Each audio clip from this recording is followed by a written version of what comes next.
Os principais nomes do cenário político passam por aqui. Café com Política. Oferecimento Buser. Descubra sua experiência. Vai de Buser.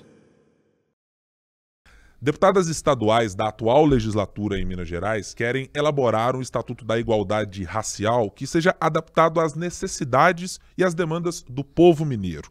São pelo menos 4 parlamentares que, desde a última semana, iniciaram uma discussão para elaborar algo mais amplo. Primeiro, fazendo um diagnóstico daquilo que é necessário. Depois, para olhar normas legais e o que ainda será necessário para construir esse novo documento. Uma das parlamentares está aqui conosco, é a deputada estadual Macaé Evaristo. Olá, deputada, muito obrigado por estar conosco. Olá, um prazer, principalmente para a gente tratar desse tema que é muito importante para nós. Exatamente. Deputada, vamos começar sobre o diagnóstico.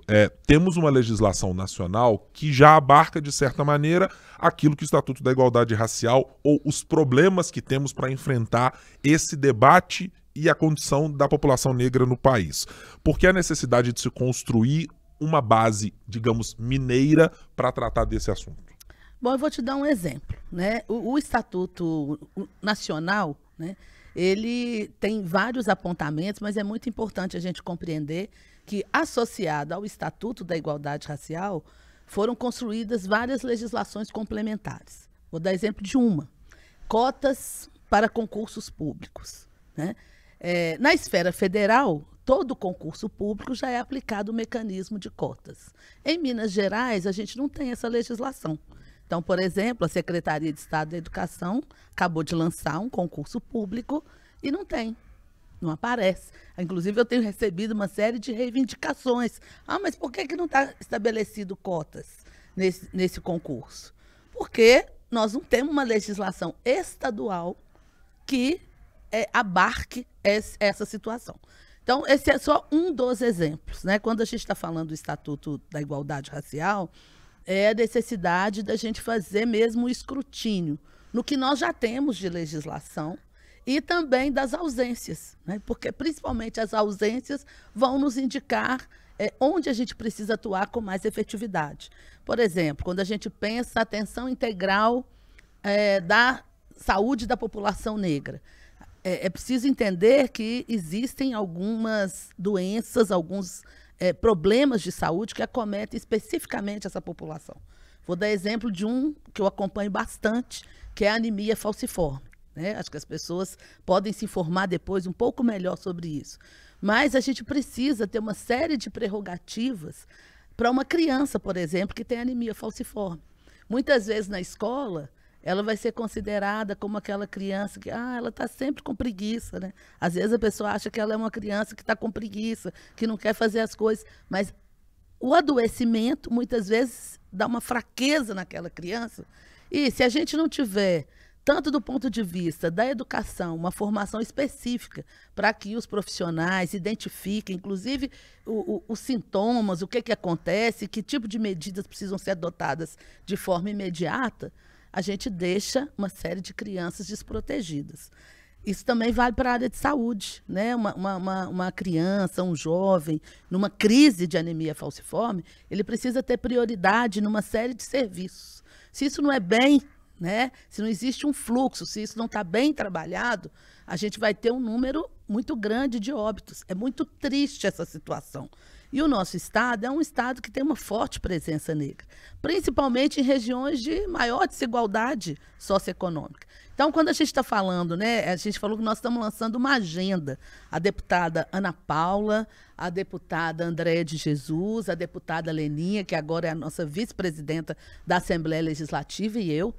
Nós tivemos no lançamento também um grande apoio da deputada federal Dandara. A ideia a gente quer trabalhar essa agenda.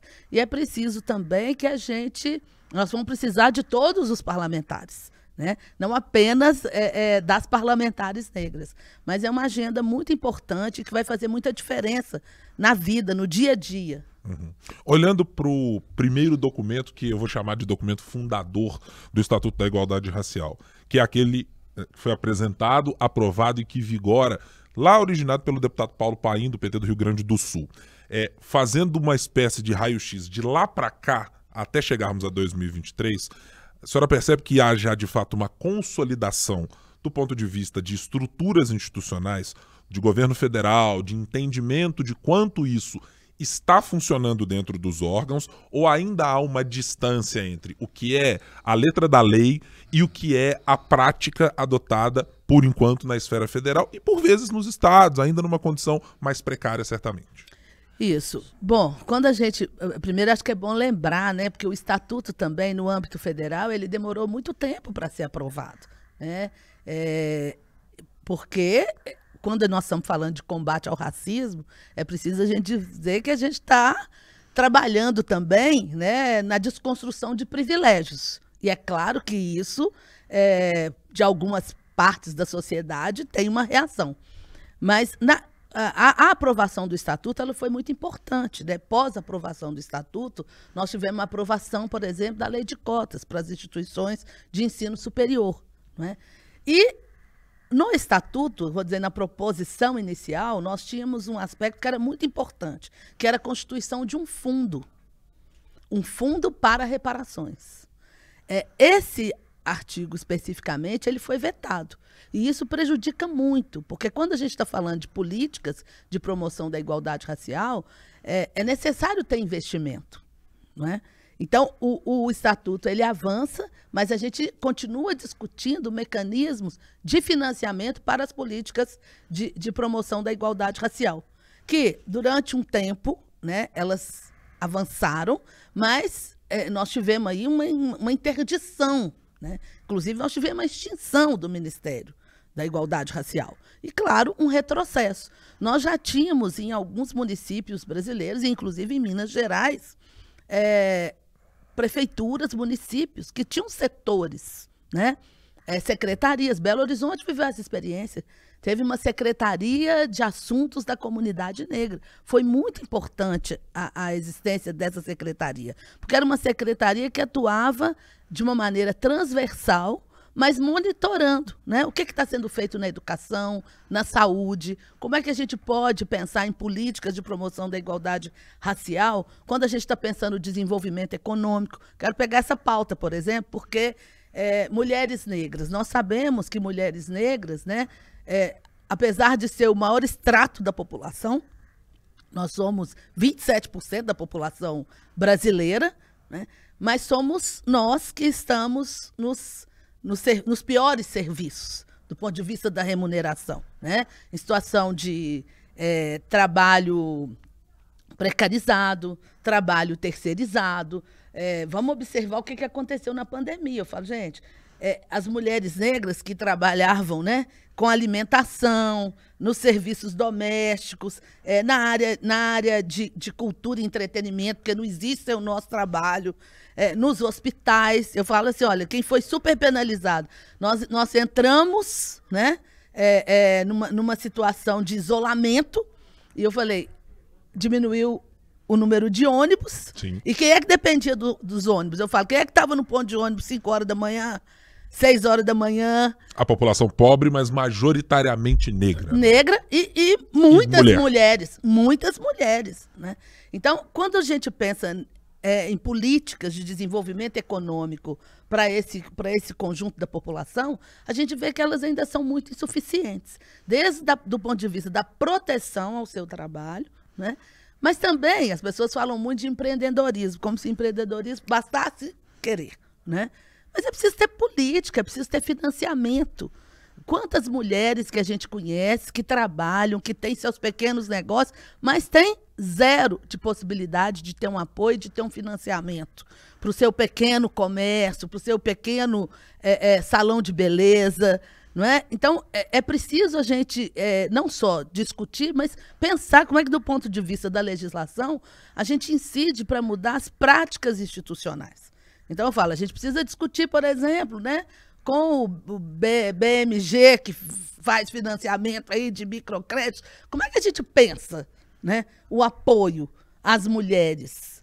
Eu falo de mulheres negras, mas eu posso dizer de todas as mulheres, porque nas políticas de fomento, nós somos as que menos alcançamos, né? Porque não existe uma perspectiva e um olhar específico para as agendas que nós desenvolvemos. Quer dizer, e me parece também, deputada, que a ausência de pessoas majoritariamente que se identifiquem como negras ou de origens periféricas nos parlamentos faz também com que aquele movimento que acontece por parte dos deputados de, olha, nós temos emendas para serem destinadas para determinada política pública quando ela não é alcançada pelo orçamento do Estado, mas também o fato de termos menos parlamentares incide também nesse mesmo problema. Nós também temos mais dificuldades de ter propostas para mulheres negras, para a população negra de maneira geral, porque também há menos representação negra no parlamento.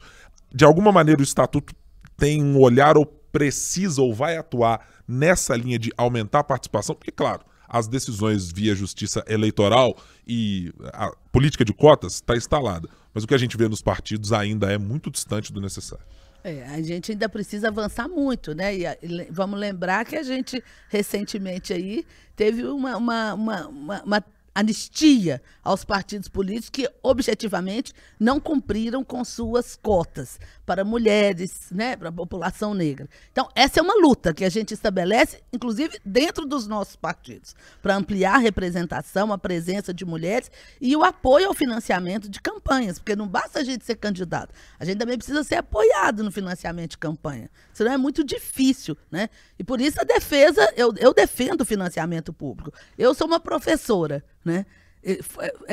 Aposentada como professora e assistente social. Obviamente, o meu salário não me permite financiar uma campanha. Eu fico até, tem gente que pode doar, né? Ah, mas você pode doar para a sua campanha.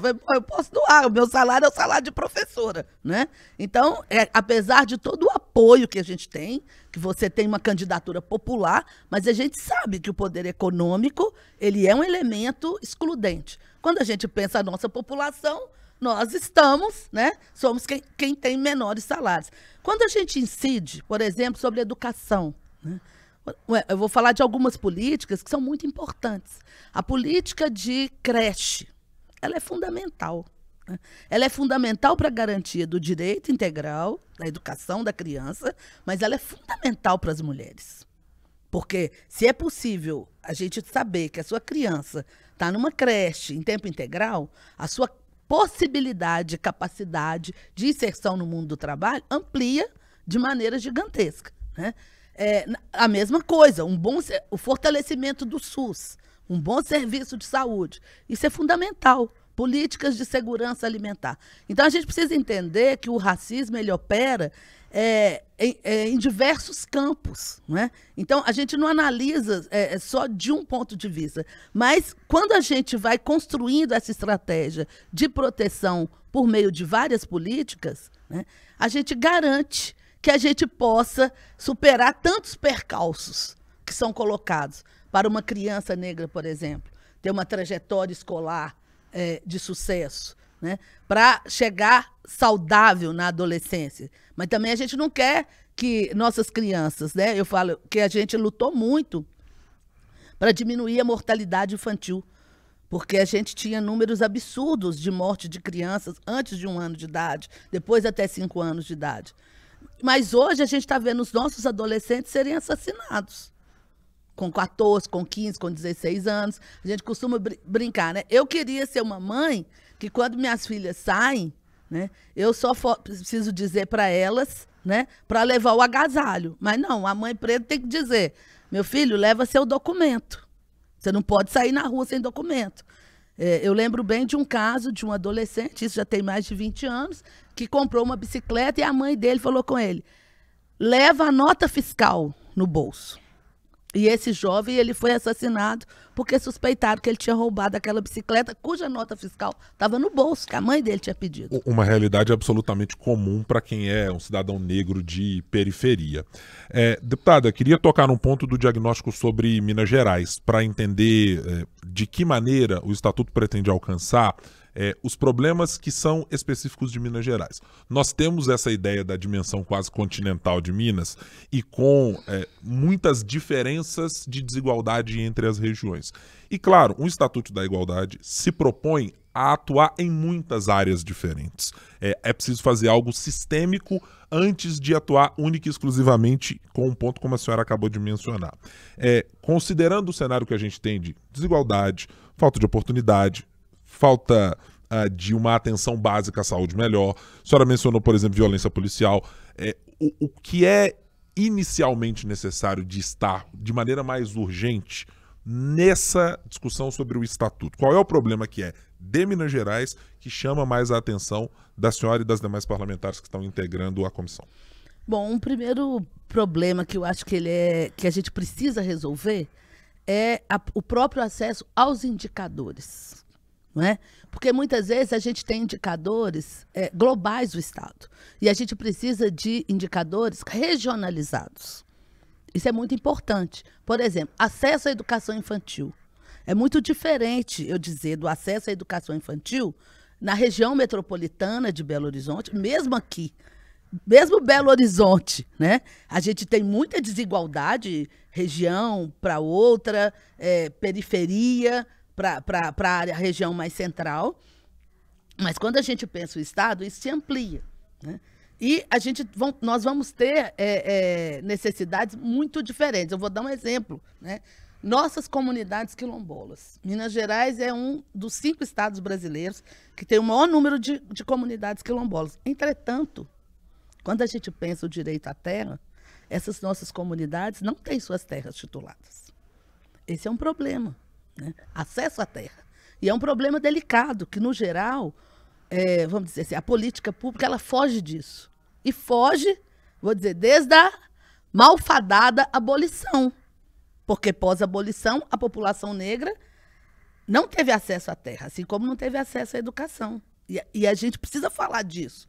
E ainda hoje, as nossas comunidades quilombolas não têm suas terras devidamente tituladas, né? Então, elas têm ali o direito de uso, mas não têm essas terras tituladas.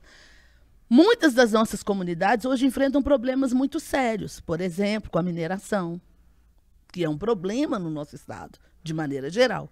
Muitas vezes é tratado como a solução, mas nós estamos vendo que as comunidades têm sofrido muito, né? Com uma mineração que é completamente desmedida e não protege o direito das pessoas. Então, só para começar a aproximar da natureza de problemas, né, que a gente precisa, primeiro, ter um diagnóstico bem feito, e é o que a gente espera, poder avançar do ponto de vista de um bom diagnóstico, de indicadores, inclusive de provocar, né, as instituições a produzirem essas informações, porque muitas vezes não se quer produzir, porque quando você produz a informação, é possível, então, a gente dar luz, né, e dizer, olha, tá evidente, não estou falando só de forma impressionista, para que a gente possa atuar. Então, assim, é uma tarefa, por isso que a gente falou, essa é uma agenda, ela tem que ser construída, porque a gente precisa começar do diagnóstico, nós queremos chegar às diferentes regiões do estado, porque também é bastante diferente. Uma coisa é você pensar o Vale do Jequitinhonha, que eu costumo dizer, o Vale é do Jequitinhonha, não é do lítio. Primeiro, a gente precisa pensar, né, naquelas populações que ali estão. E o que o Estado mineiro até hoje fez para o desenvolvimento dessas regiões? E como é que ele pensa chegar? Né? Como que ele chega? No geral, ele chega desprotegendo as pessoas, porque elas vão sendo retiradas das suas comunidades. Primeiro, com a negação do direito à educação. É o que acontece com muitas das nossas comunidades no campo, né? Porque fecham-se escolas no campo, fecham-se escolas quilombolas, não respeitam as culturas. Então, o Estatuto dá pano para manga. Sim. Mas eu acho que nós temos que fazer a tarefa que o Legislativo Mineiro precisa fazer. Porque também não faz sentido, né? Eu falo, nós disputamos uma eleição, nos elegemos com esse compromisso de olhar para as nossas populações. Eu acho que é mais do que necessário. Deputado, eu queria tocar num outro ponto, que sempre os embates ideológicos têm sido levados no parlamento, nas redes sociais, a uma escala exponencial, a ponto, por vezes, de ou nublar ou anular por completo uma discussão mais profunda sobre isso. É inegável que, ao tratarmos de racismo num país tão miscigenado quanto o Brasil, mas de maioria evidentemente negra, é preciso contar com a participação de quem não é negro. É preciso contar com a participação parlamentar, de instituições que não têm a perspectiva negra como o seu DNA.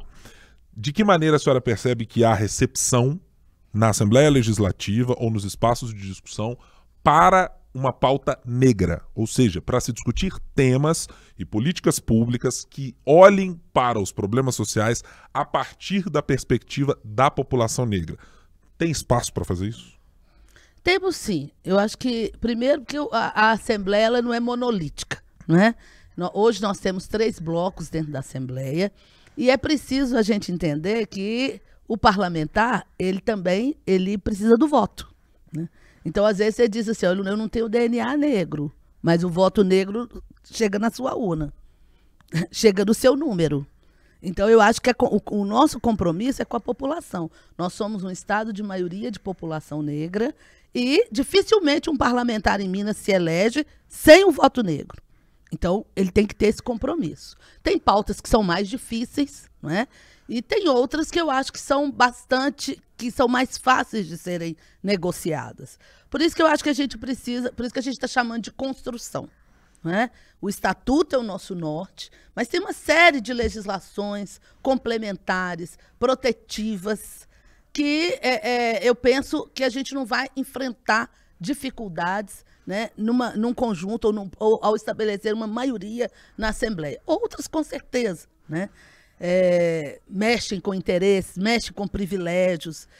Muitas vezes eu falo assim, a gente precisa discutir muito bem essa questão do ideológico ou até de um discurso conservador moralista, porque no final das contas, né, eu falo do governo que me antecedeu, do governo Bolsonaro, tem todo um discurso conservador, mas o que está por baixo do discurso conservador é onde é que vai o orçamento público. Então, eu acho que é nesse ponto que é tenso.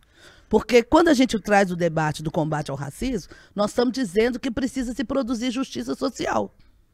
Que não dá para a gente pensar que alguns setores da população ficam com toda a riqueza do Estado e que os outros setores podem ser tratados como lixo, que é o que muitas vezes querem nos fazer crer que nós merecemos esse tratamento. Mas eu falei, olha, já deu, né? Nós sabemos muito bem quem nós somos e a gente sabe, nós estamos na cena pública para disputar. E o orçamento público, ele precisa se reverter para o conjunto da população. Olhando para que o caminho a ser percorrido até a elaboração do estatuto, qual lhe parece ser a maior dificuldade para que ele seja elaborado? E para que ele seja incorporado a uma rotina da Assembleia. Eu vou fazer menção, por exemplo, ao debate que se teve anteriormente na casa, quando ia se tratar sobre a presença feminina nos espaços de decisão da Assembleia. Bom, hoje temos uma parlamentar ocupando esse espaço que chegou a presidir a Assembleia nas últimas semanas. A dificuldade maior é de ocupação de espaço, é de conseguir que essa pauta ganhe corpo ao longo do ano, é de engajar a população para que o deputado eventualmente seja engajado também. Onde é que está a grande dificuldade do ponto de vista legislativo, deputado? Bom, eu acho que é óbvio que, eu falei, nós estamos mexendo com privilégio. Então, mexer com privilégio é sempre tenso, não é? É preciso conversar, é preciso diálogo interno na Assembleia. Eu acho que isso é uma questão que a gente se preocupa, né? E é importante, inclusive, que nós sejamos 4 parlamentares, porque é óbvio que a gente acessa de forma diferente, né, os outros parlamentares dentro da Assembleia. Mas, principalmente, né, eu acho que a gente precisa ter um diálogo muito forte com o Executivo. O que eu acho mais difícil nessa agenda? É que nós temos em Minas Gerais um governador que é anti-serviço público, né? Que é um pouco, ele fala do Estado mínimo, mas na verdade eu falo que não tem Estado, né? E quando a gente denuncia o racismo, nós estamos dizendo, desde a abolição, nós nunca tivemos acesso à política pública. Foi negado o direito à educação, direito à saúde, direito à terra, e isso não é uma invenção. Basta a gente revisitar os marcos legislativos do nosso Estado. E o que a gente está vindo dizer? Olha, a população negra sempre foi excluída. O que a gente quer para essa população? política pública. Nós não queremos favor. Nós queremos política pública.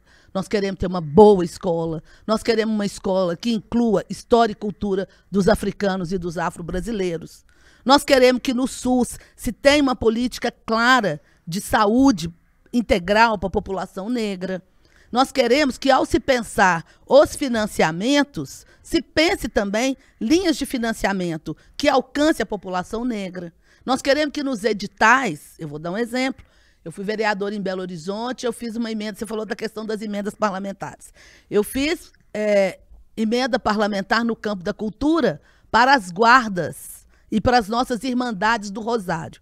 Eu falo, provavelmente as irmandades do Rosário e as guardas, né, quando a gente pensa cultura mineira, é a expressão cultural mais presente em Minas Gerais. Estão marcadas na voz e na obra de Milton Nascimento, por exemplo, para citar um dos grandes expoentes. Um dos grandes expoentes. Mas todo município, eu acho que sem medo de errar, todo município mineiro tem ali a sua guarda.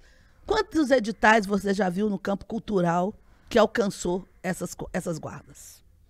Que fazem tudo e sempre fizeram tudo às suas próprias custas. Inclusive, a preservação, a manutenção dessa memória.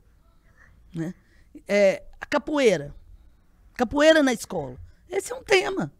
Se desde 2003 nós tivemos aprovada a inclusão de história e cultura africana e dos afro-brasileiros, por que até hoje a gente não consegue ter a capoeira dentro das escolas? E às vezes não é nem que o mestre está querendo ser remunerado, não. Às vezes ele quer usar a quadra da escola no final de semana para fazer uma roda de capoeira e é proibido. E não é permitido. Então, é disso que nós estamos falando. Nós estamos falando da nossa presença. Que num país racista, eles querem sempre anular a nossa presença. E nós estamos falando que, olha, nós estamos aqui, estamos vivos. Diante, deputada, dos casos mais recentes de racismo e da percepção, e eu estou falando apenas de uma percepção, de que as pessoas estão tomando, no mínimo, consciência, numa perspectiva mais otimista, tomando lado e decidindo-se que posturas racistas não serão mais aceitas, as aspirações políticas, por exemplo, que o governador de Minas Gerais tem vocalizado para o futuro, elas podem ajudar a ter um governo mais aberto a discutir isso. Nem sempre pode ser por uma convicção ideológica, mas por uma necessidade de dialogar com um eleitorado que cada vez mais parece estar sensível a defender essas causas, seja ele branco ou não, ou seja negro ou não, mas que entenda essa perspectiva.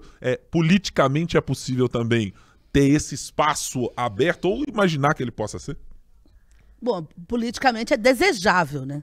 Agora, isso é uma opção que as pessoas têm que tomar. Eu, às vezes, me surpreendo ainda, porque eu sempre quero esperar o melhor das pessoas. Mas outro dia eu brinquei na Assembleia, falei que o Zema ele sempre é um Kinder Ovo, sabe? Porque ele sempre tem uma surpresinha, né? Ele fez o concurso, depois de tanto tempo, né? Abriu um edital de concurso para professores da rede pública. Mas quando você vai ler o edital, sempre tem ali uma surpresinha que não era bem aquilo que os professores queriam. Então, eu acho que a política é isso, né, gente? A política também é a gente explicitar as contradições e fazer o debate, fazer a disputa. E acho que o que a gente quer é ampliar a consciência da sociedade mineira, da necessidade, do entendimento de que a luta antirracista ela não é uma questão da população negra. Porque não foram os negros que inventaram o racismo. Então, uma sociedade antirracista, ela precisa da participação de todos, né? E a população branca ela tem um lugar nessa luta, que é importante que se estabeleça. Eu acho que está na hora do governo do Estado pensar mais seriamente numa política de promoção da igualdade racial. Nós temos hoje, né, dentro da CEDES, uma coordenadoria, que quando você vai olhar o orçamento, é nada, zero de financiamento para políticas para uma população que é de maioria negra. Então, nós queremos sair da invisibilidade, né? As comunidades quilombolas, elas precisam de apoio, por exemplo, para as suas plantações, elas também precisam de insumos, elas também precisam de maquinários. Por que isso não alcança essas comunidades? Eu conversei com a deputada estadual Macaé Evaristo, do PT, que é uma das integrantes do grupo que vai discutir o Estatuto da Igualdade Racial, e eu estou chamando aqui de uma versão mineira, mas bebendo da fonte da legislação nacional que nós temos desde 2010 e de outras acopladas a ela que fizeram com que esse debate se ampliasse e ainda muito distante de ser resolvido e dos problemas serem efetivamente sanados num país, é sempre bom repetir, de maioria negra, mas com baixíssima participação desta população nos espaços de poder e nos espaços mais bem remunerados também do país. Deputado, obrigado por estar aqui conosco. Desejo, evidentemente, sorte nessa discussão, que é uma discussão de todos nós, né? Sejamos brancos ou não, todos nós somos parte do problema e, evidentemente, podemos ser parte da solução. Muito obrigado, eu agradeço muito por essa conversa, por esse espaço. E espero que a sociedade mineira também abrace conosco essa agenda. Os principais nomes do cenário político passam por aqui. Café com Política. Oferecimento Boozer. Descubra sua experiência. Vai de Boozer.